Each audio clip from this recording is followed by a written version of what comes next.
الحمد للہ رب العالمین والصلاة والسلام علی حبیبہ محمد وآلہ وصحبہ اجمعین۔ اعوذ باللہ من الشیطان الرجیم، بسم اللہ الرحمن الرحیم۔ وَيَزِيدُ اللَّهُ الَّذِينَ اهْتَدَوْا هُدًى والباقیات الصالحات خیر عند ربک ثوابا وخیر مردا۔ اللهم سبحانك لا علم لنا الا ما علمتنا انك انت العليم الحكيم۔ مولاي صل وسلم دائما ابدا على حبيبك من زانت به الاسر۔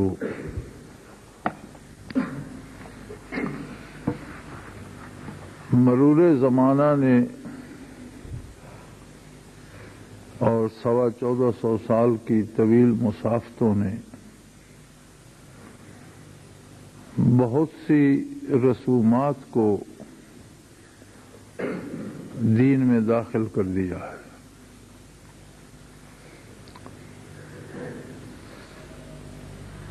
اور بڑی عجیب بات ہے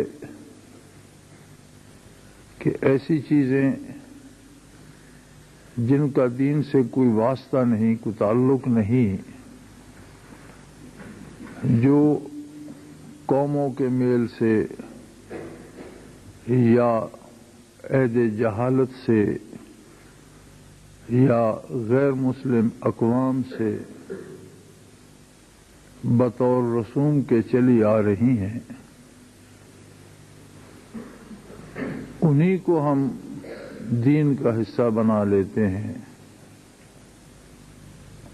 بلکہ اگر یہ کہا جائے کہ حصہ نہیں، انہیں سارا دین سمجھ لیتے ہیں۔ اور جب کوئی ہمیں ان سے روکنے کی یا سمجھانے کی کوشش کرتا ہے تو ہم یہ سمجھتے ہیں کہ یہ ہمیں دین سے یا نیکی سے روک رہا ہے۔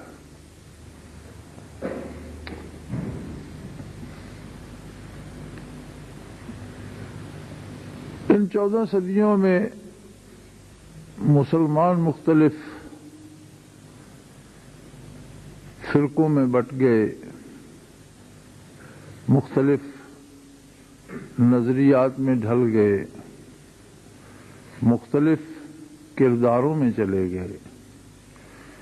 لیکن یاد رہے کہ اختلاف اور مخالفت دو الگ چیزیں ہیں۔ اختلاف ایک فطری چیز ہے، انسانی مزاج کا حصہ ہے، اور وہ ضرور ہوتا ہے اور وہ بری بات نہیں ہے۔ اختلاف صحابہ کرام رضوان اللہ علیہم اجمعین میں بھی تھا۔ حضور علیہ الصلوۃ والسلام جو ارشاد فرماتے، اسے سمجھنے میں لوگوں میں اختلاف ہو جاتا تھا۔ مثلا ایک مشہور واقعہ ہے کہ حضور علیہ الصلوۃ والسلام جنگ احد سے غزوہ خندق سے واپس تشریف لائے،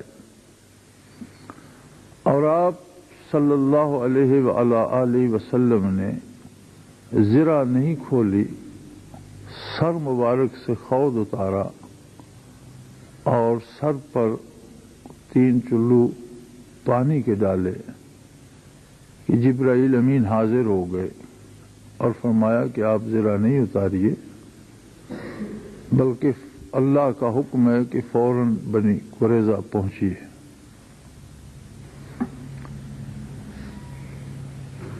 تو حضور علیہ الصلوۃ والسلام نے حکم دیا کہ مجاہدین سے کہا جائے کوئی بھی زرہ نہیں کھولے گا، بنو قریظہ پہنچو اور اس طرح پہنچو کہ عصر کی نماز وہاں جا کر پڑھو۔ اب یہ جملہ بڑا سادہ سا تھا کہ عصر کی نماز وہاں جا کر پڑھو، چند میل فاصلہ تھا، شہر سے، راستے میں عصر کا وقت داخل ہو گیا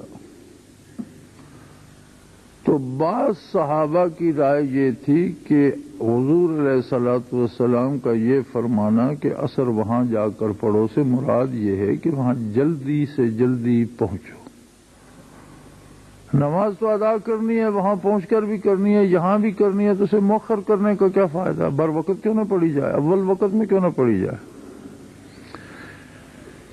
لیکن ان کے علاوہ ایک طبقہ ایسا تھا جنہوں نے کہا کہ حضور نے فرمایا عصر وہاں جا کر پڑھو، اب وہ مؤخر وقت میں ہوتی ہے یا دیر سے ہوتی ہے یا اول وقت ضائع ہوتا ہے، جو بھی ہو جائے ہم عصر کی نماز وہاں پہنچ کر ادا کریں۔ چنانچہ پہلی رائے والوں نے عصر ادا کر لی، دوسری والے آگے بڑھتے رہے، رکے نہیں، انہوں نے وہاں پہنچ کر ادا کی، جب وہ فارغ ہوئے تو یہ بھی پہنچ گئے۔ نبی علیہ الصلوۃ والسلام خود جلوہ افروز ہوئے اور پہنچ گئے وہاں۔ اب یہ اختلاف تھا، بارگاہ نبوی میں پیش ہوا، حضور نے سن کر سکوت اختیار فرمایا،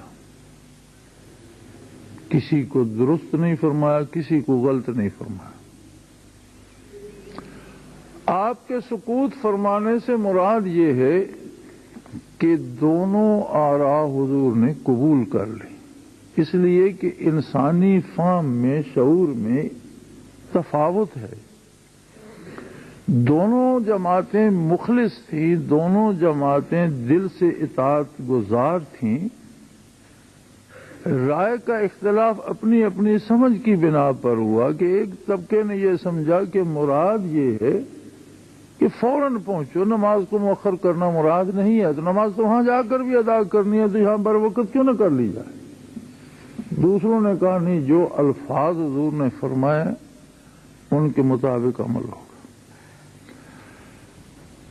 بلکہ نبی علیہ الصلوۃ والسلام کے ارشادات میں موجود ہے، جس کا مفہوم ہے کہ اختلاف باعث برکت ہے اور بات کے سارے پہلو واضح ہو جاتے ہیں۔ اسی لیے صحابہ میں جو اختلاف تھا اسے اصطلاحاً مشاجرات صحابہ کہتے ہیں، انہیں جنگ و جدل یا لڑائی نہیں کہتے، بلکہ جب صاحب کتاب لکھتے ہیں، شارحین حدیث لکھتے ہیں، مورخین لکھتے ہیں، مفسرین کرام لکھتے ہیں، تو وہ لکھتے ہیں مشاجرات صحابہ۔ مشاجرہ شجر سے ہے، درخت سے، جس طرح درخت سے زیادہ ٹہنیاں پھوٹیں، زیادہ پتے نکلے تو سایہ گھنا ہو جاتا ہے، اسی طرح یہ جو آراء کا اختلاف تھا صحابہ کا، اس نے بعد میں آنے والوں کے لیے حضور علیہ الصلوۃ والسلام کے ارشادات کے سارے پہلو واضح کر دیے اور سایہ گھنا کر دیا۔ یہ اختلافات کہ کوئی آمین بلند آواز سے کہتا ہے، کوئی خاموشی سے کہتا ہے، یہ رائے کا اختلاف ہے۔ بلند آواز سے بھی ثابت ہے حضور سے، خاموشی سے بھی ثابت ہے۔ کوئی رفع یدین کرتا ہے، کوئی نہیں کرتا، لیکن جو نہیں کرتا ایک تکبیر پر وہ بھی کرتا ہے۔ تکبیر اولیٰ پہ تو سب ہاتھ اٹھاتے ہیں، تو انکار تو نہ ہوا۔ اب آگے اختلاف شروع ہوا، اصول میں تو متفق ہو گئے کہ جی رفع یدین کرنا چاہیے، یہ اصول ہے، یا آمین کہنا چاہیے، یہ اصول ہے۔ اب اختلاف رائے میں ہے کہ آمین بلند آواز سے کہی جائے یا دل میں کہی جائے۔ اصول ہے کہ رفع یدین کیا جائے۔ اب اس اصول پہ کسی کو اختلاف نہیں، سارے ہاتھ اٹھاتے ہیں۔ اختلاف اس میں ہے کہ جب بھی اللہ اکبر کہا جائے نماز میں ہاتھ اٹھایا جائے یا ایک ہی تکبیر اولیٰ پہ اٹھایا جائے۔ یہ فروعات ہیں، یعنی اس کی آگے تشریحات ہے۔ اس پہ کوئی لڑنے بھڑنے والی بات نہیں ہے، اسے حضور نے باعث برکت فرمایا ہے اور اس میں برکات ہیں۔ ہمارے ہاں اختلاف نہیں، ہمارے ہاں مخالفتیں ہیں۔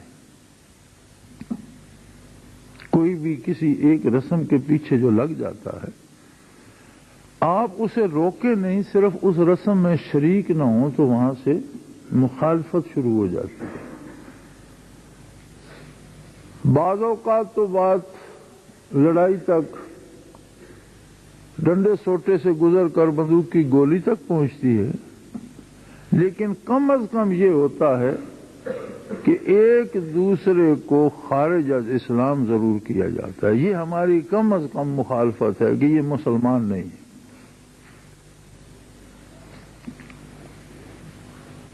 نبی علیہ الصلوۃ والسلام کے اعلان نبوت سے پہلے اور عیسیٰ علیہ السلام کی تبلیغ کے مفقود ہونے کے بعد جو زمانہ درمیان میں گزرا اسے عہد فطرت کہتے ہیں، جس میں کسی کے پاس کوئی خبر نہیں تھی۔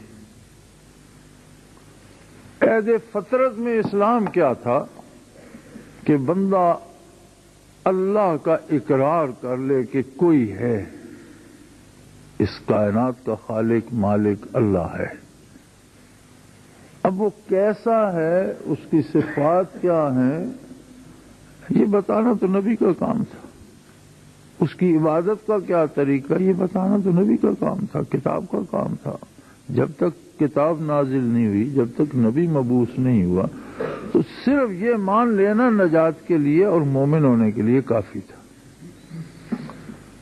تو نبی علیہ الصلوۃ والسلام کہیں تشریف لے جا رہے تھے، سامنے سے ایک سیاہ فام خاتون آ رہی تھی، تو آپ نے اس سے پوچھ لیا کہ بی بی تمہارا کیا خیال ہے، خدا ہے؟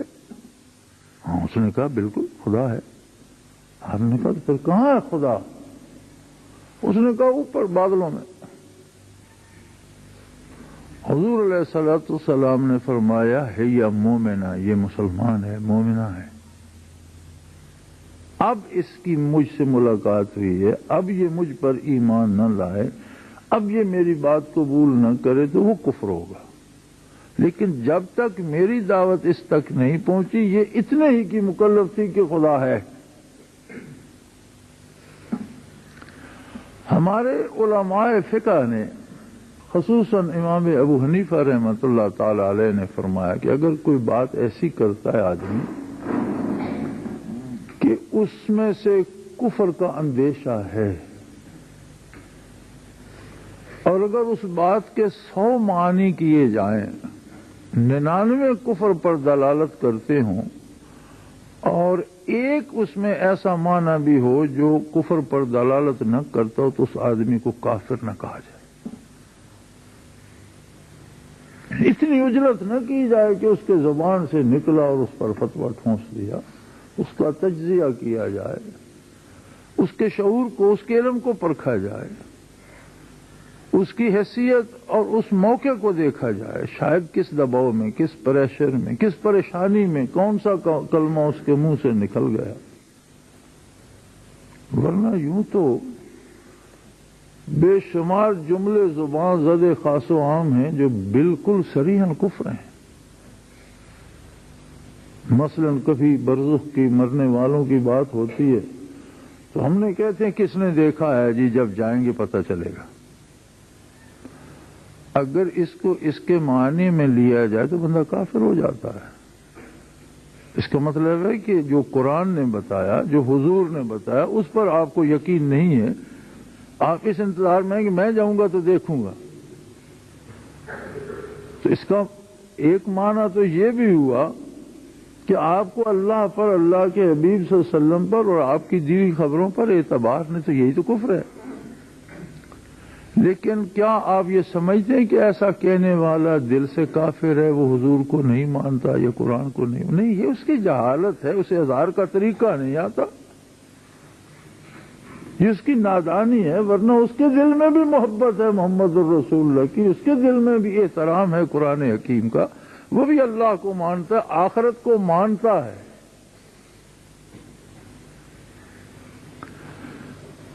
اسے اظہار کا سلیقہ نہیں آتا، یا وہ جاہل ہے، یا ماحول اور معاشرے میں جہالت ہے، تو ایک جملہ وہ اب اس پہ ہم فتویٰ لگا کہہ دیں کہ تمہاری عورت بھی گئی، تمہارا گھر بھی گیا، جی یہ ہوا وہ ہوا، تو یہ تو جینا مشکل ہو جائے گا۔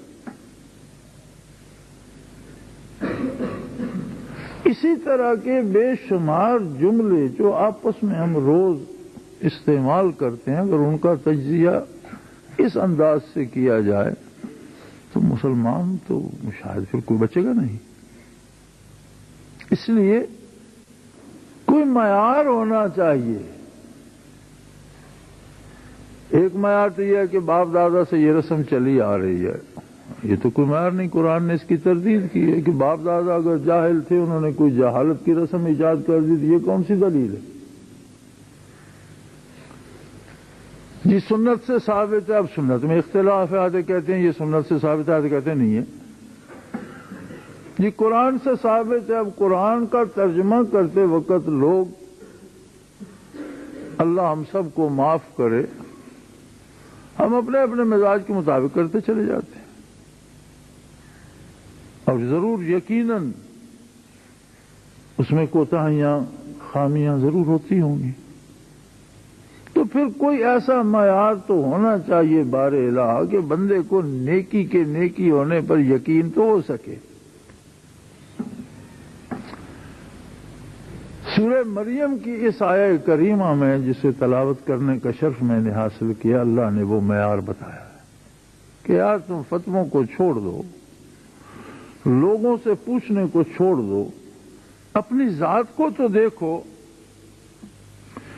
یزید اللہ الذین اہتدوا، خدا نیکی کی خاصیت، ہدایت کی خاصیت یہ ہے کہ اگر آپ نیک کام کرتے ہیں تو وہ آپ کو مزید نیکی کرنے کی توفیق دیتا ہے۔ یعنی ہر نیک کام کی خصوصیت یہ ہے کہ جو بھی کام، اب نیک کام یا ہدایت کیا ہوگی؟ ہدایت ہوگی اللہ اور اللہ کے رسول کی اطاعت کے اندر، اللہ کے حکم کی تعمیل اس طریقے سے جو طریقہ محمد الرسول اللہ نے سکھایا، یہ ہوگی ہدایت۔ کسی بھی کام میں چونکہ خدا اور ہدایت عربی کے بہت وسیع المعانی لفظ ہیں، اور ان کا چھوٹا سا مفہوم یہ ہے کہ کسی بھی کام کو کرنے کا صحیح ترین طریقہ ہدایت کہلائے گا۔ وہ خواہ عبادت میں ہوگا تو دین کی ہدایت ہو جائے گی، عقیدے میں ہوگا تو دین کی ہدایت ہو جائے گی، دنیاوی امور میں ایک کام کو اس کے صحیح طریقے کے مطابق ہم کرتے ہیں تو وہ ہدایت ہوگی۔ کر وہ بھی لیتا ہے جو ہدایت پہ نہیں ہوتا۔ ایک آدمی کو کھانا بنانا نہیں آتا، کبھی ہاتھ جلائے گا، آٹا خراب کرے گا، روٹی ٹکڑے ٹکڑے ہو جائے گی، جلا کر پکائے گا، کچی رہ جائے گی، لیکن پیٹ بھر لے گا وہ بھی، اور جو صحیح طریقے سے پکائے گا وہ بھی پیٹ ہی بھرے گا۔ ہر چے دانا کند ناداں لیک بعد از خرابی ہے بسیار، جو دانا کرتا ہے بے وقوف بھی ویسا ہی ہے، لیکن بے وقوف ہزار خرابیوں کے بعد ویسا کرتا ہے۔ اب پیٹ اس نے بھی بھرنا ہے، پیٹ اس نے بھی بھرنا ہے، عالم نے بھی، جاننے والے نے بھی، صاحب شعور نے بھی پیٹ ہی بھرنا ہے، اور بے وقوف نے بھی پیٹ ہی بھرنا ہے، لیکن وہ پیٹ بھرنے کے لیے ہاتھ بھی جلائے گا، ایندھن بھی ضائع کرے گا، کوئی برتن توڑے گا، روٹی کہیں سے کچی ہوگی، کہیں سے جل گئی ہوگی، تب جا کر پیٹ بھرے گا، اور یہ آرام سے آٹا گوندھ کر روٹی بنا کر فارغ ہو جائے گا۔ تو جو بھی کام کو کرنے کا صحیح طریقہ ہوتا ہے، اس کا اصول یہ ہوتا ہے کہ وہ سب سے مختصر ہوتا ہے۔ اردو میں، عربی میں ایک کہتے ہیں، فارسی میں بھی یہی مستعمل ہے، خط مستقیم، سیدھا خط۔ ہم ریاضی میں پڑھتے ہیں روز کہ خط ہوتا ہے وہ لائن جو دو نقطوں کو ملاتی ہے۔ آپ دو نقطوں کے درمیان جتنی لائنیں بنائیں گے وہ لمبی ہوں گی، ایک ان میں مستقیم ہوگا خط، اور وہ سب سے مختصر ہوگا۔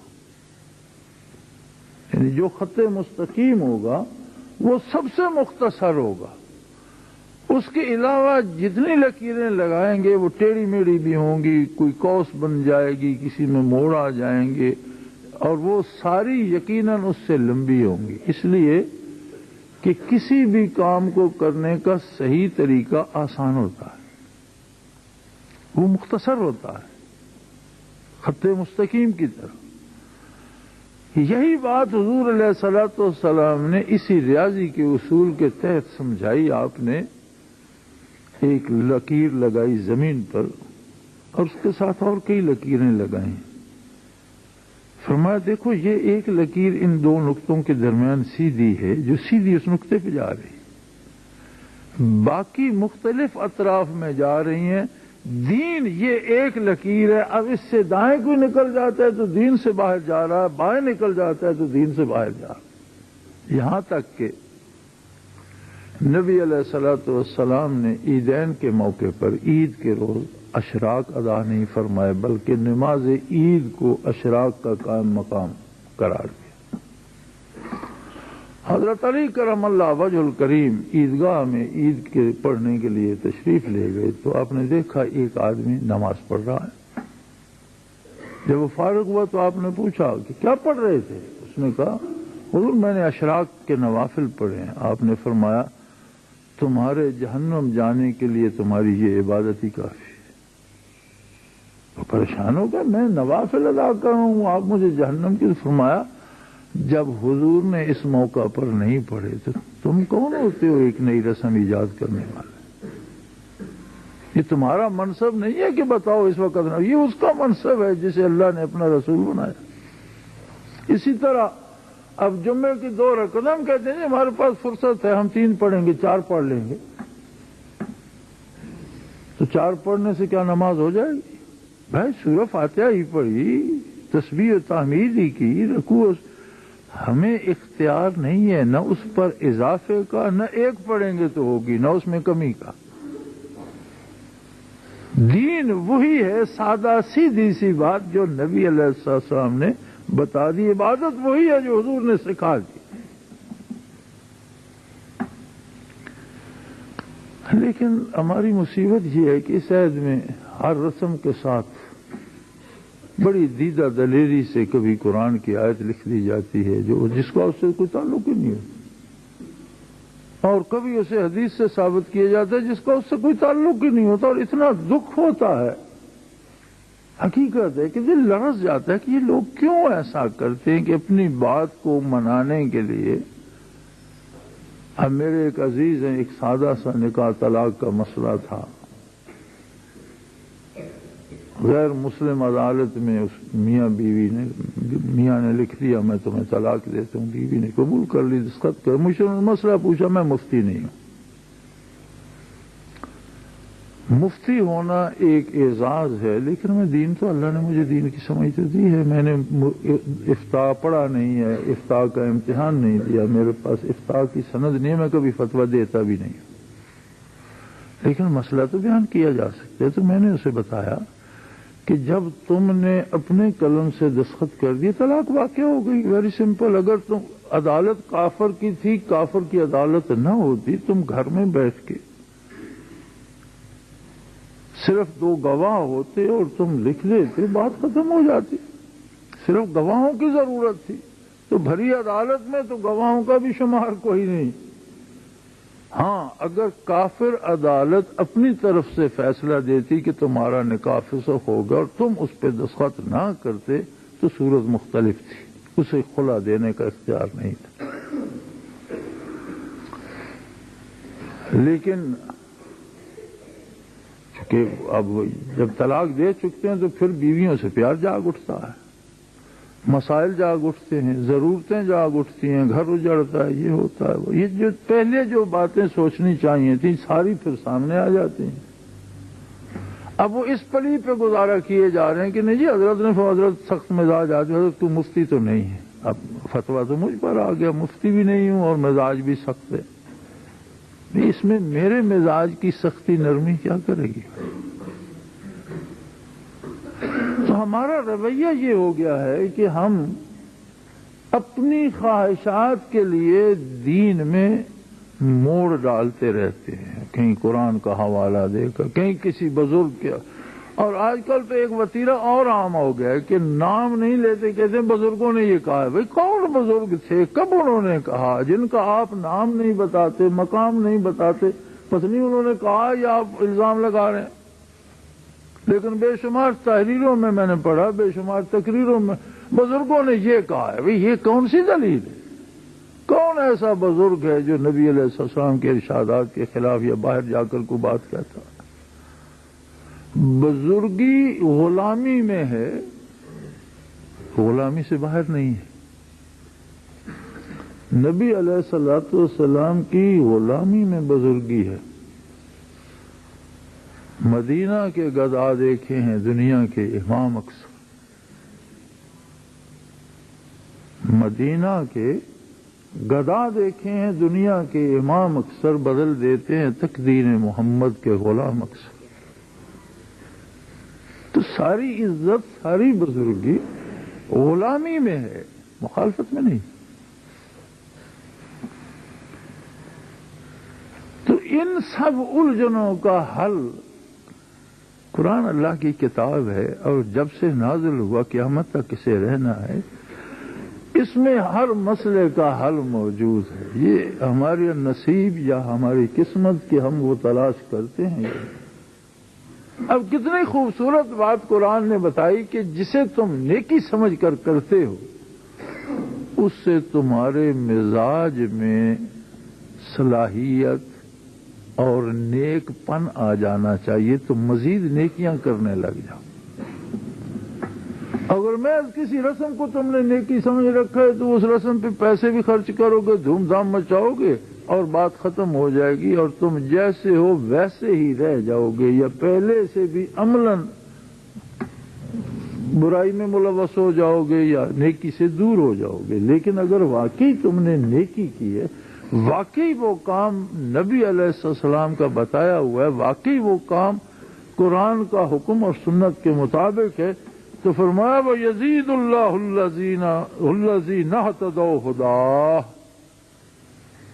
جو ہدایت کا کام کرتے ہیں، جو ہدایت کی راہ پہ چلتے ہیں، اللہ انہیں مزید ہدایت کی، مزید نیکی کی توفیق عطا کر، زیادتی کر دیتا ہے ان کے کردار میں، ان کے اعمال میں، ان کی فکر میں، ان کی سوچوں میں۔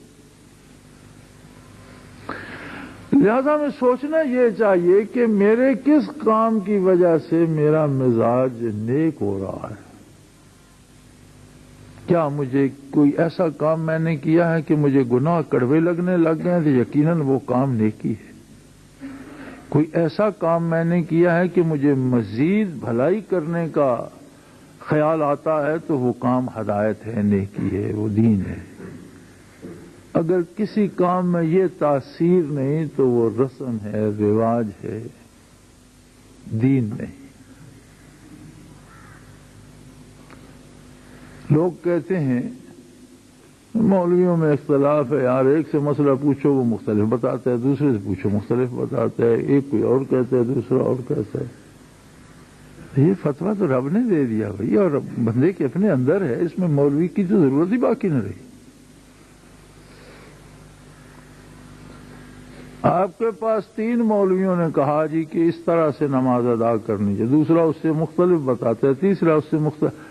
آپ تینوں طرح پڑھ کے دیکھ لیں، جو صحیح ہوگا اس پر مزید سجدے طویل کرنے کی لذت آئے گی، جو صحیح نہیں ہوگا وہ بوجھ لگ رہی ہوگی کہ جان چھڑاؤ یار، یہ پوری کرو۔ جو صحیح ہوگا وہ مزاج بدل دے گا۔ ان الصلاۃ تنہی عن الفحشاء والمنکر، بے حیائی اور برائی سے روک دے گا۔ نہیں روکتا تو پھر ہم رسم ہی ادا کر رہے ہیں، اٹھ بیٹھ رہے ہیں، ایکسرسائز ہے۔ تو نیکی کا معیار یہ ہے،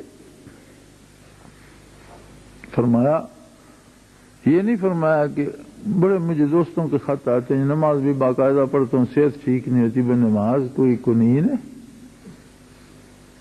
یا نماز باقاعدہ پڑھتا ہوں کاروبار نہیں چلتا، نماز کوئی عمل ہے کاروبار چلانے کا؟ نماز تو ایک رشتہ ہے رب العالمین کے ساتھ، لذت آشنائی ہے، دو عالم سے کرتی ہے بیگانہ دل کو، عجب چیز ہے لذت آشنائی. یہ تو لذت آشنائی ہے، اس میں نفع نقصان کی کیا بات، اس میں صحت بیماری کو کیا دخل. یہ تو مزے کی بات ہے. آپ کا ایک تعلق ہے، آپ مشت غبار ہیں اور پروردگار عالم کے حضور کھڑے ہو کر مخاطب ہوتے ہیں، باتیں کرتے ہیں، دکھ سکھ کرتے ہیں، وہ کریم آپ کی سنتا ہے.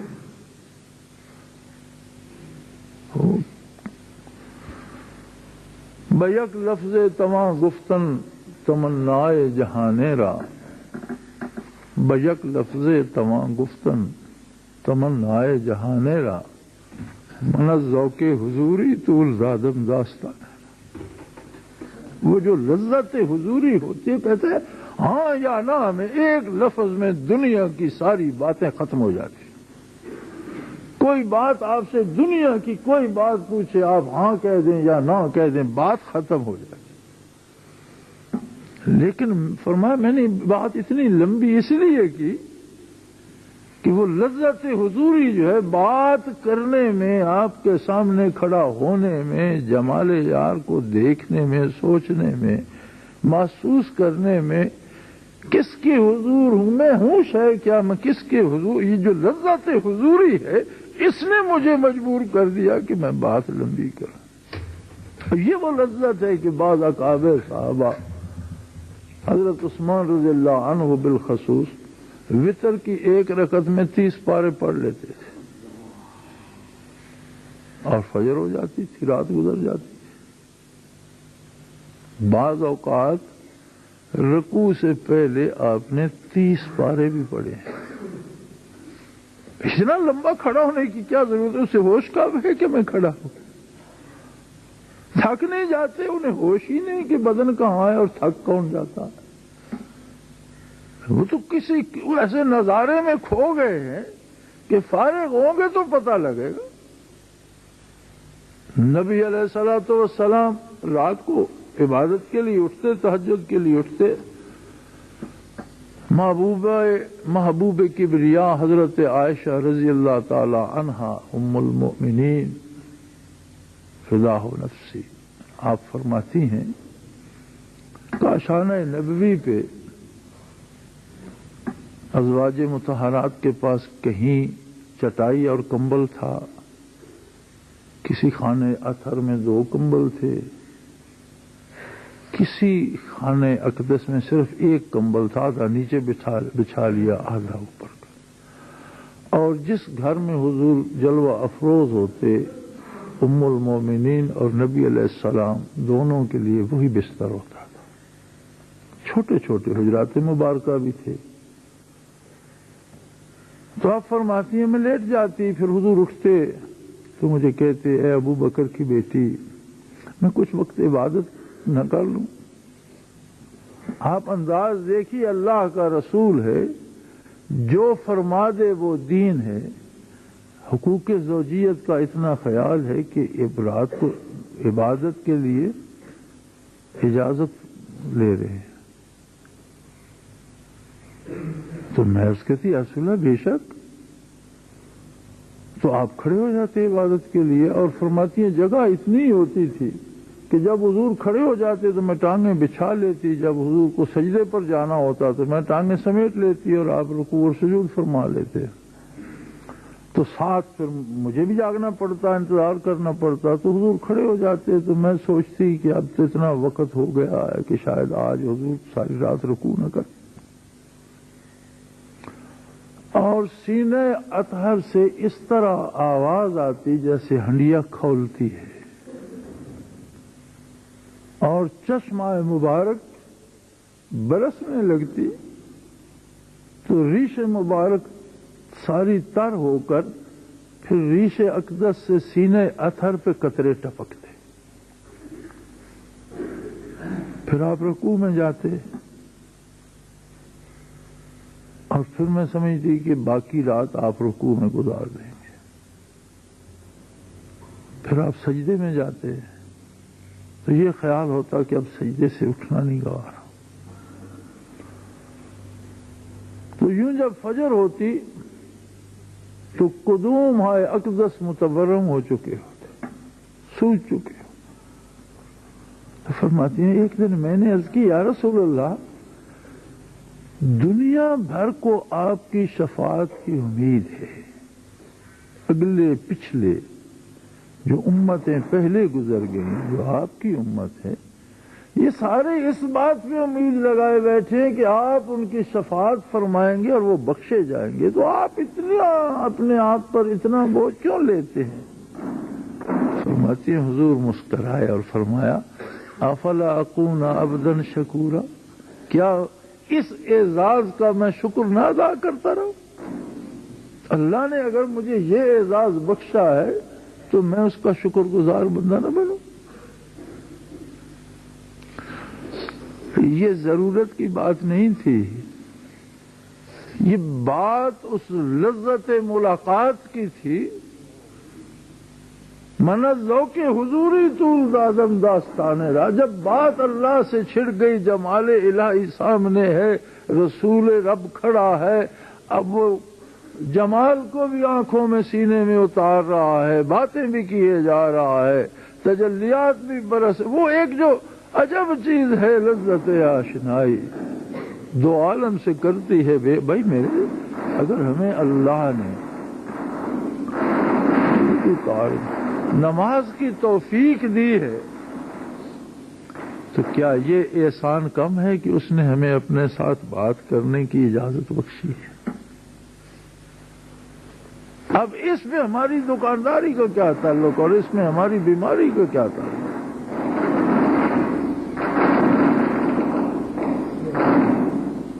تو ہم اسے کوئی نسخہ یا کوئی عمل سمجھ بیٹھتے ہیں، جہاں قصور آتا ہے نا، ارے یار تجھ میں بھی کوئی شیطان گھس گیا، اسے یہ باتیں پسند نہیں نہ آتی۔ شیطان کی پوری کوشش ہوتی ہے کہ بندہ بے شک عبادت کرے لیکن اللہ سے دوستی نہ کرے،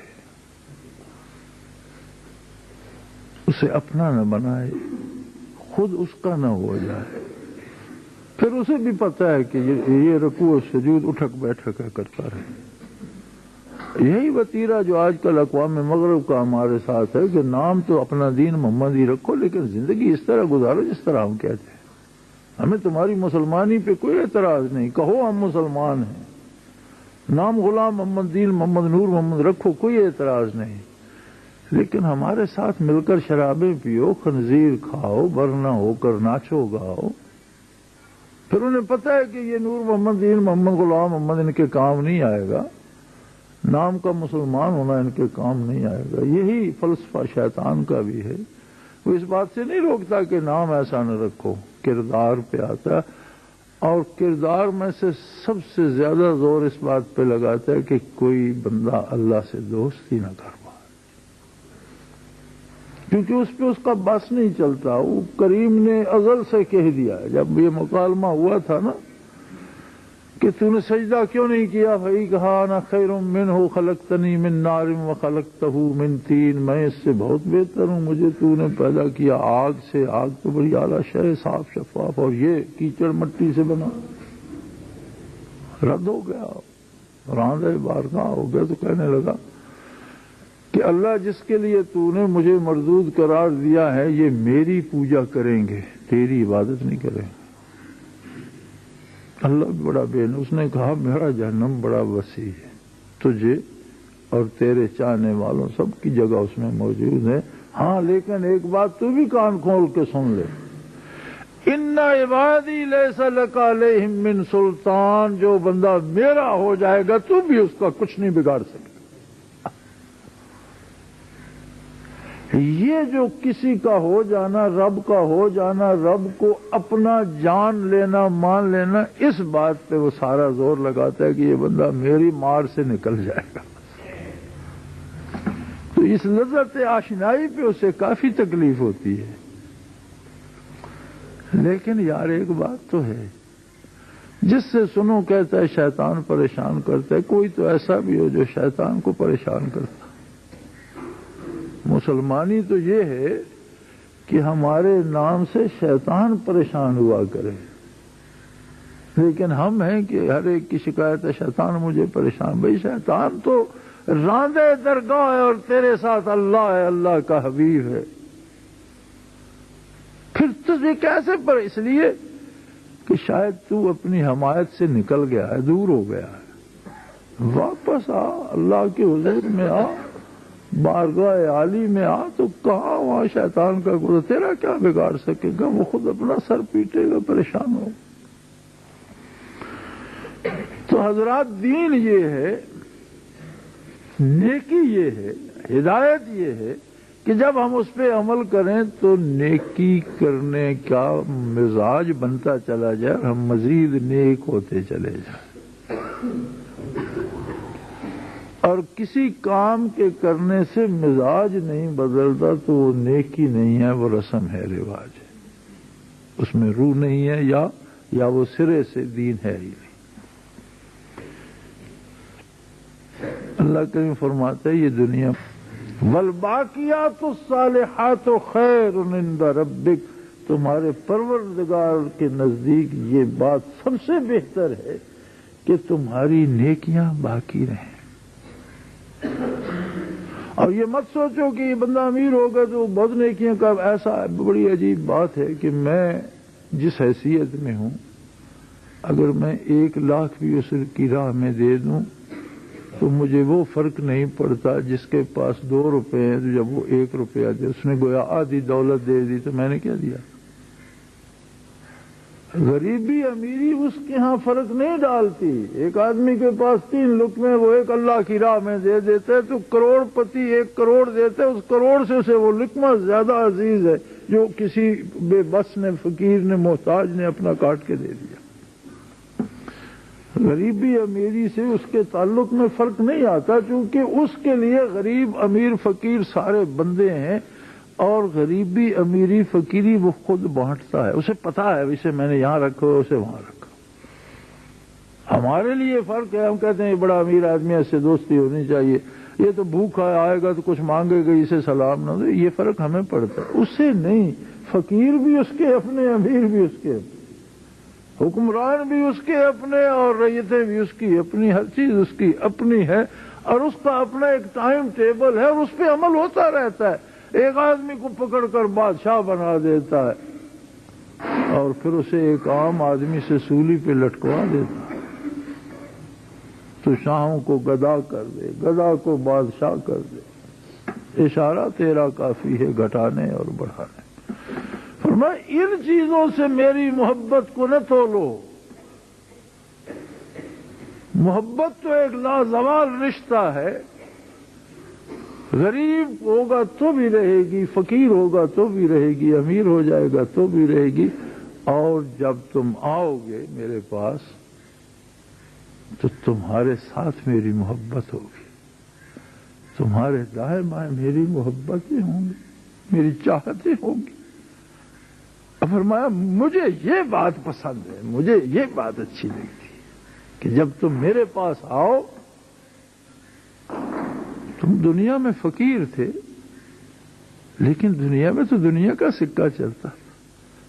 یہ ملک اور ہے, یہ وطن اور ہے, یہاں محبت الہی کا سکہ چلتا ہے. یہاں وہی کروڑ پتی ہے جس نے کروڑوں گنا محبتیں جیتنی, اور وہی مفلس ہے جس کے پاس محبت کا سکہ نہیں ہے. تو میری عبادات کو دنیوی معاملات میں نہ تولو, بلکہ یہ دیکھو کہ تمہارے ساتھ کتنی چاہتیں ہوں, کتنی محبتیں ہوں, کتنی الفتیں ہوں.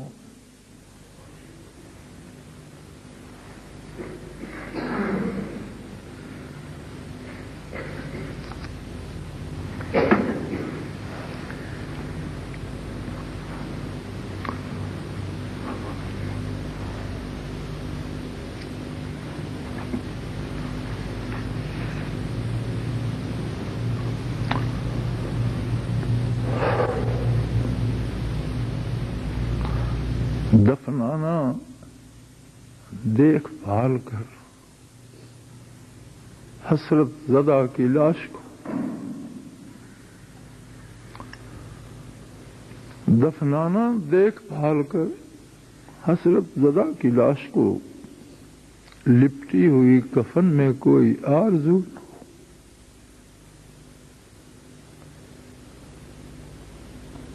یہ سرمایہ ہے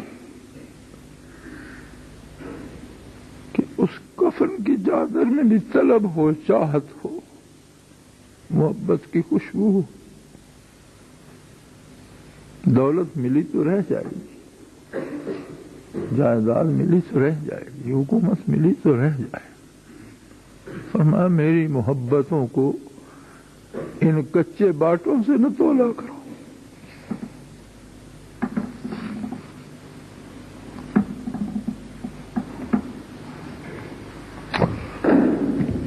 بس کرو یار۔ آخر دعوانا الحمدللہ رب العالمین۔